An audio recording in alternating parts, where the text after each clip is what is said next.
built on common interests, and that delivers transformational benefits to our economies. We had what I would describe as wide-ranging and, as I said a moment ago, very constructive discussions. We agreed to have further conversations in the coming weeks, and we are looking forward to meeting in person at the G7 summit in Kananaskis in Alberta. Now, while that's going on, in Canada, we will focus on what we can control. Alors, demain, je réunirai avec les premiers ministres pour une appel afin de faire le point sur les conversations que nous avons eues ici aujourd'hui et de discuter du travail qui nous attend. We are going to reinforce our strength at home. We will reinforce Canada's security for an increasingly dangerous and divided world. We will transform our border security, our security in the Arctic, and our support for our allies around the world. We'll build an economy that creates jobs, grows incomes, and withstands shocks. We're, in fact, the strongest economy in the G7, an economy that works for everyone. Nous allons bâtir une économie canadienne renouvelée, où tous peuvent réussir dans un monde qui est en train d'être profondément transformé. Nous allons bâtir les infrastructures qui permettront à nos entreprises de rejoindre de nouveaux marchés autour du monde. Et nous allons bâtir une seule économie canadienne par 13. We are masters in our own home, and we can give ourselves far more than any foreign government can ever take away. So now is the time to build, and based on the discussion today, to build at home and to build with our partners abroad, including the United States. Merci beaucoup, thank you very much, and I look forward to your questions. Thank you, Prime Minister. We'll now begin the press conference. We'll begin with questions from the traveling delegation. First question, première question. Good afternoon, Prime Minister. Tana McCharles, Toronto Star. I was watching your face through the meeting in the Oval Office, and I wondered what was going through your mind when the President talked about erasing the artificial border and how he criticized your predecessor and Madam Freeland.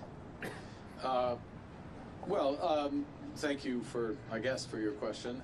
I'm glad that you couldn't tell what was going through my mind as that was going through. Look, with respect to the first point, the President has made known his wish about that issue for some time. I've been careful always to distinguish between wish and reality. I was clear there in the Oval Office, as I've been clear throughout on behalf of Canadians, that this is never going to happen. Canada is not for sale, it never will be for sale. Some things, as I said in the room, some things are never for sale, and he agreed with that.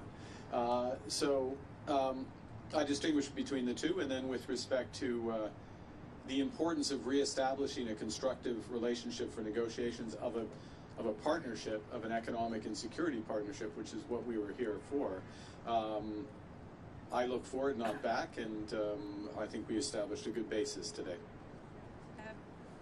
What gives you specifically any indication that the President is willing to renegotiate a new trade deal with you and drop tariffs? Apart from the fact that he said that he would, is willing to have that negotiation, I think that's the main thing. That doesn't presuppose the outcome of the negotiation. As I've emphasized, it's a complex negotiation. There'll be zigs and zags, difficult aspects to it. But the prospect is there. We discussed it in more detail. And as I said a moment ago, we'll be following up, both between officials, but also he and I in the coming weeks. Thank you. Mr. Carney from CNN. Sorry, no, we're going to stay. Thank you. Thank you. Bonjour, M. Carney. Bonjour, madame. Avec quoi ressortez-vous concrètement de cette rencontre avec M. Trump? Nous avons eu une discussion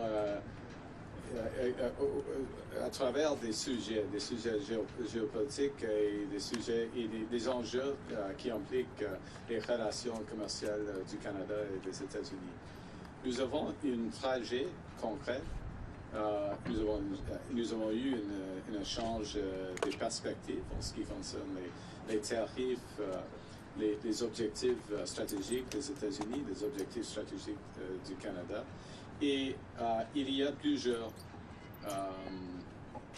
enjeux sur lesquels on peut avancer les discussions. Alors, il y a un plan qui existe et une volonté qui existe entre les deux pays d'avancer les discussions. Mais il n'y a pas de décision sur n'importe quel tarif aujourd'hui.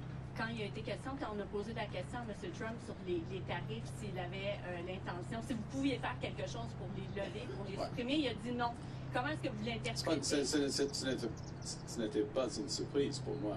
Pas du tout. Non, pas du tout, parce qu'il c'est une situation très complexe. Hein.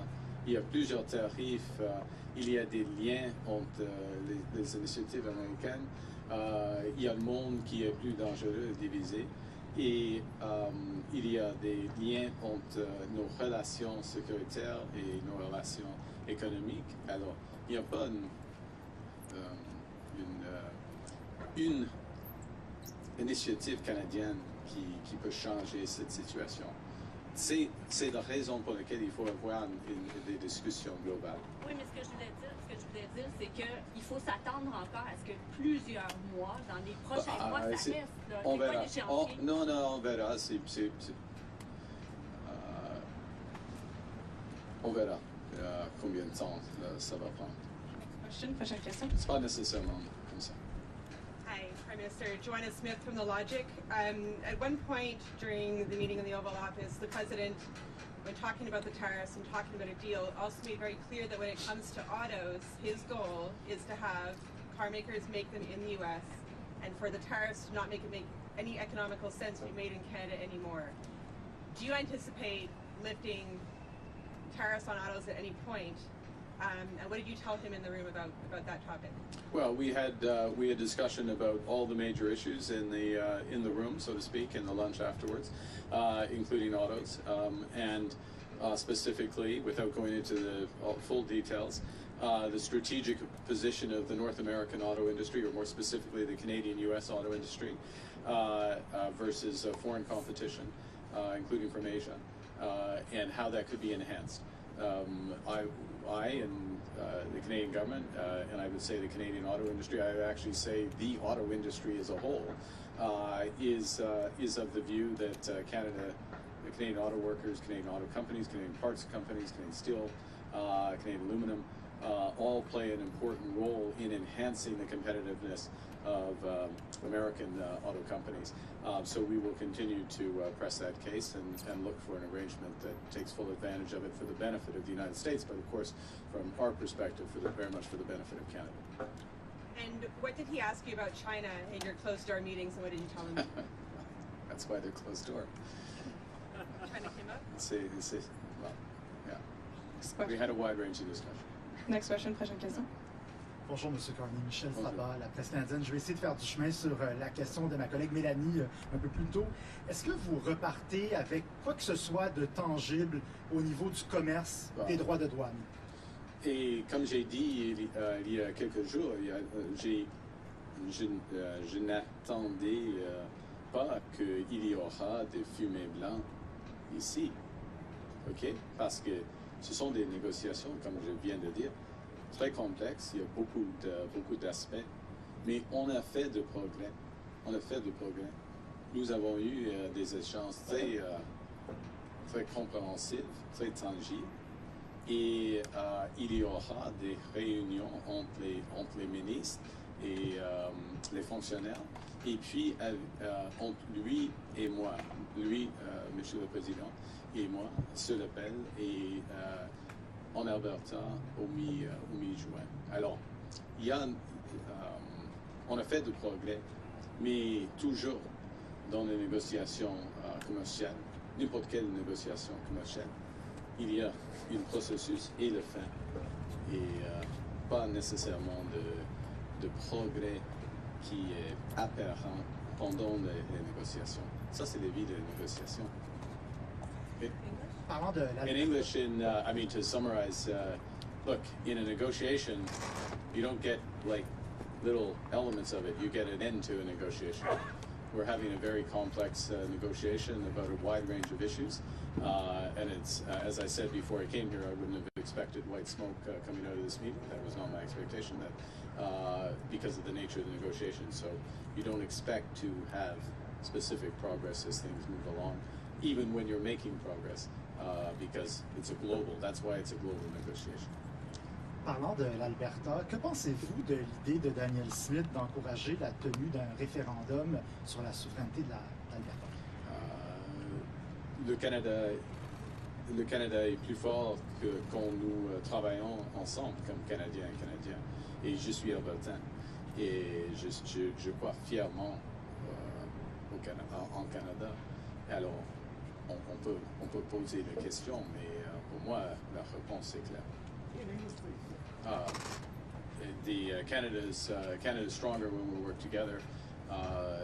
As an Albertan, I firmly believe that. You can always ask a question, but I know what I would respond clearly. Prochaine question, next question. Bonjour, M. Carney, Olivier Ferrand-Boissé de TVA.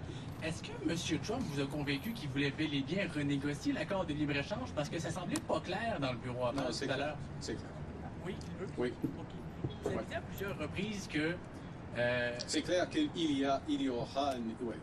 Nous avons commencé la renégociation de nos relations commerciales, y compris la laine. OK?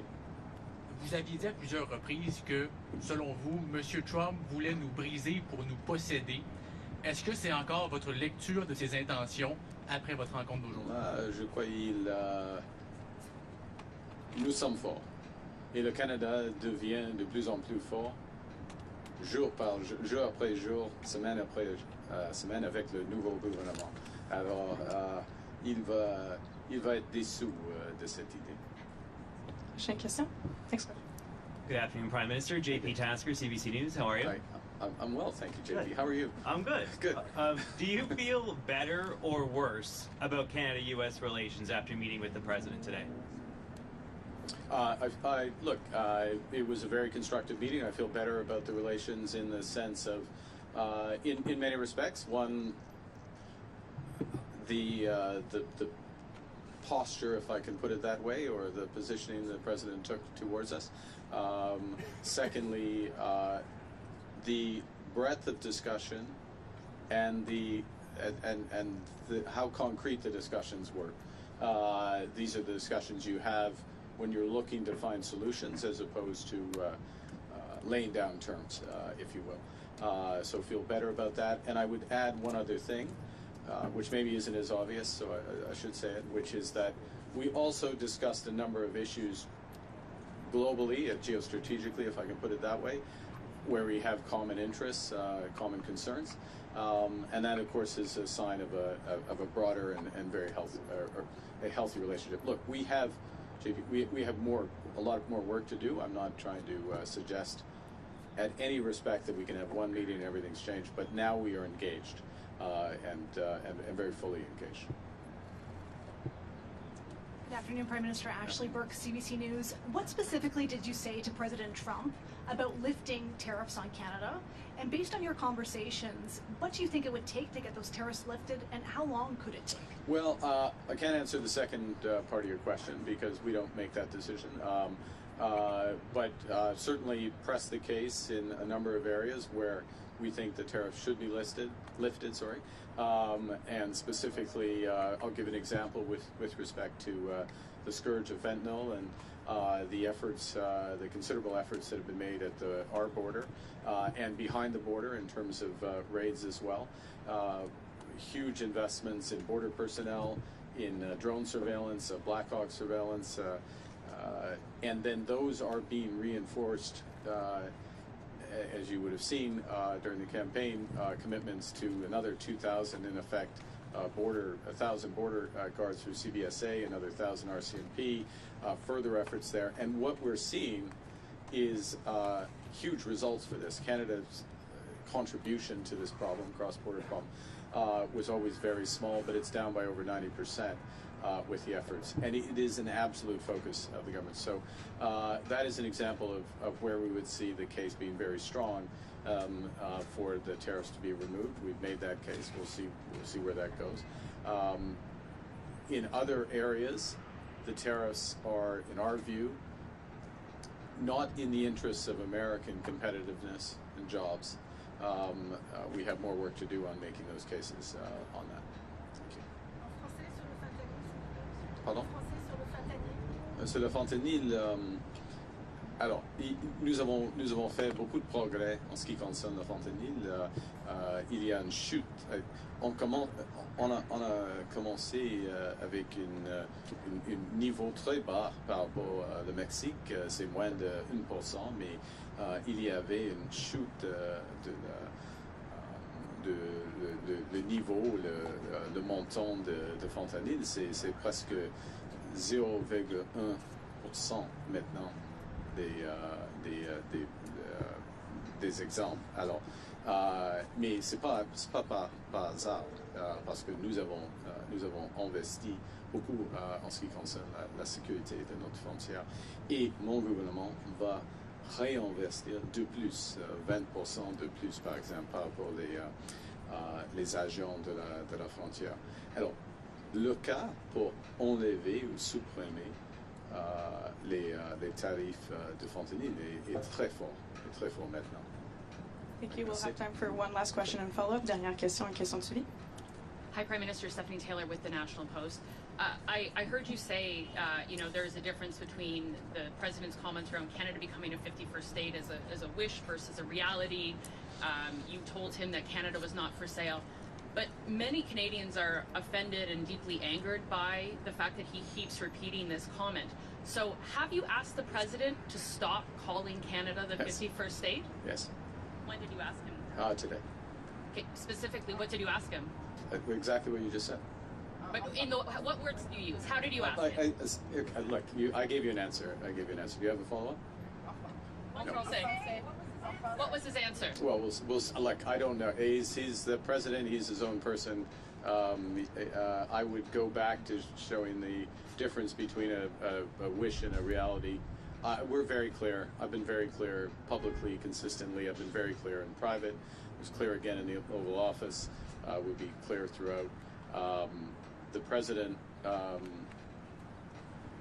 he understands that we're having a negotiation between sovereign nations, and that we will only pursue and accept a deal that's in the best interests of Canada, not just in the short term, but in the medium and long term for Canada. J'ai dit, c'est pas utile de répéter cette idée. Je l'ai dit à lui, mais le président, il va dire ce qu'il veut. Pas. Mais il y a une différence, une grande différence entre la réalité et la volonté, comme vous le savez. This will be the last question. Sorry, just last question. Okay. Steph didn't take a follow-up. So last question, please. Thank you. Hi, this is Vipal Manga from the Wall Street Journal. Given what's happened with the USMCA and the tariffs that Canada is facing, how do you trust that the U.S. right now is negotiating in good faith, and how do you trust the deal you signed? We'll make that determination over the course of the negotiations. I mean, that's the bottom line on that. It's a process. You see, and I would emphasize the following, which is that we have been in the process, as most would know, of an election, and so this is the point at which a serious discussion begins.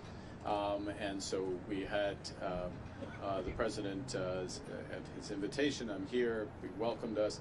We had a very substantive, wide-ranging discussion with the president, but in the presence of the vice president, the secretary of commerce, the secretary of foreign affairs, and beyond, his chief of staff as well. Now I'm in trouble. Stephen Miller. I think that covers it. I hope so. And we have some very specific things to follow up on and build out from that. And in any negotiation, then you make a determination based on that. It also, part of what you make a determination based on are the incentives aligned in the agreement that you get.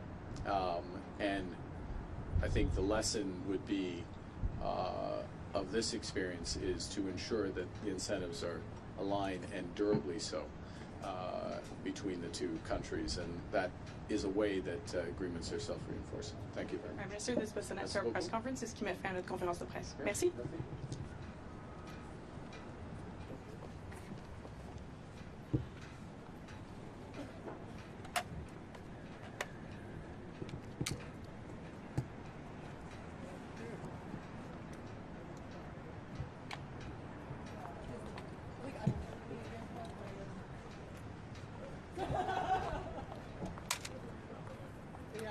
Brad? Yeah, no worries. Oh, yeah, just leave it.